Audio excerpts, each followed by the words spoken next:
बहुत समय पहले नीले और गहरे सागर के बीचों बीच नीलसागर राज्य नाम का एक अद्भुत जल साम्राज्य था। यह साधारण समुद्र नहीं था, यहाँ मोती के महल थे, चमकती हुई मूंगे की गलियां थीं और पानी में ऐसे प्रकाशमान पौधे थे जो रात में तारों की तरह चमकते थे।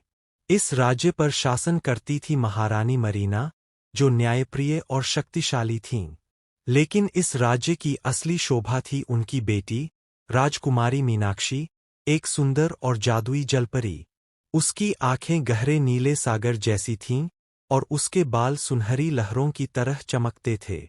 उसकी पूंछ चांदी और नीले रंग में झिलमिलाती थी और जब वह तैरती तो चारों ओर जादुई रोशनी फैल जाती थी। मीनाक्षी के पास एक विशेष शक्ति थी, वह पानी से बात कर सकती थी। समुद्र की लहरें उसकी आज्ञा मानती थीं, मछलियां उसके पास नृत्य करती थीं और डॉल्फिन उसकी सहेली थीं। लेकिन इन सब के बावजूद वह अक्सर उदास रहती थी। एक रात, जब पूरा नीलसागर राज्य सो रहा था, मीनाक्षी अपने मोती के महल की बालकनी पर बैठी थी। अचानक उसे समुद्र की गहराइयों से एक धीमी, दर्दभरी आवाज सुनाई दी, मदद करो। मीनाक्षी चौंक गई। उसने नीचे देखा, लेकिन कुछ दिखाई नहीं दिया। फिर भी वह आवाज बार-बार गूंज रही थी। अगले दिन उसने अपनी माँ, महारानी मरीना से पूछा, लेकिन उन्होंने कहा, समुद्र में कई रहस्य है, बेटी। हर आवाज पर विश्वास करना ठीक नहीं। लेकिन मीनाक्षी का दिल मान नहीं रहा था। अगली रात वह अकेले ही समुद्र की गहराइयों की ओर निकल पड़ी। जैसे जैसे वह नीचे जाती गई, पानी ठंडा और अंधेरा होता गया। अचानक उसे एक विशाल अंधेरी समुद्री खाई दिखाई दी, जहां से वही आवाज आ रही थी। वहां उसने देखा एक बूढ़ी जलपरी, जो काले जादू की जंजीरों में बंधी हुई थी। उसका नाम था जलमाता कालीना। मीनाक्षी ने पूछा, आप कौन हैं? कालीना ने कांपती आवाज में कहा, मैं कभी इस समुद्र की रक्षक थी, लेकिन दुष्ट जादूगर कालसागर ने मुझे यहाँ कैद कर दिया। मीनाक्षी का दिल दया से भर गया। कालसागर एक शक्तिशाली और निर्दयी जादूगर था, जो पूरे समुद्र पर कब्जा करना चाहता था। उसने समुद्री जीवों को डराना शुरू कर दिया था। शार्क हिंसक हो रही थीं, लहरें अनियंत्रित थीं और मूंगे के जंगल सूख रहे थे।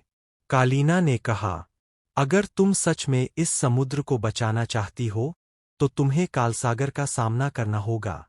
मीनाक्षी डर गई, लेकिन उसने साहस दिखाया। उसने कहा, मैं अपने राज्य और इस समुद्र को बचाऊंगी। कालीना ने बताया कि कालसागर को हराने के लिए मीनाक्षी को त्रिधारा त्रिशूल चाहिए, जो समुद्र के सबसे गहरे हिस्से, नीलगर्त, में छिपा है। मीनाक्षी ने लंबी और खतरनाक यात्रा शुरू की। रास्ते में उसने विशाल ऑक्टोपस, खतरनाक व्हेल और भंवरों का सामना किया। लेकिन उसकी जादुई शक्ति और शुद्ध हृदय ने हर मुश्किल को आसान बना दिया। आखिरकार, उसे एक चमकता हुआ जादुई त्रिशूल मिला, जिस पर समुद्र की 3 शक्तियां अंकित थीं, प्रेम, साहस, सत्य। त्रिशूल लेकर मीनाक्षी कालसागर के काले किले तक पहुंची। वहां पूरा माहौल डरावना था, काले बादल, बिजली की चमक और भयानक समुद्री जीव। कालसागर हंसते हुए बोला, छोटी जलपरी, तुम मुझे हराने आई हो?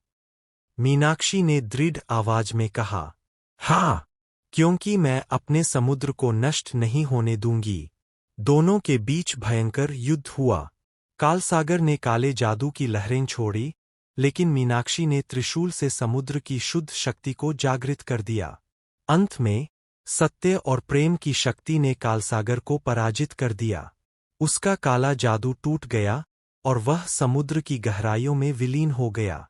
जैसे ही कालसागर हारा, कालीना की जंजीरें टूट गईं। पूरा समुद्र फिर से चमकने लगा, मछलियां खुशी से तैरने लगीं, मूंगे जीवित हो उठे और लहरें मधुर संगीत गाने लगीं। महारानी मरीना ने मीनाक्षी को गले लगाया और कहा, तुम सिर्फ मेरी बेटी नहीं, बल्कि पूरे समुद्र की रक्षक हो। मीनाक्षी ने मुस्कुराते हुए कहा, सच्ची शक्ति जादू में नहीं, बल्कि दिल की अच्छाई में होती है।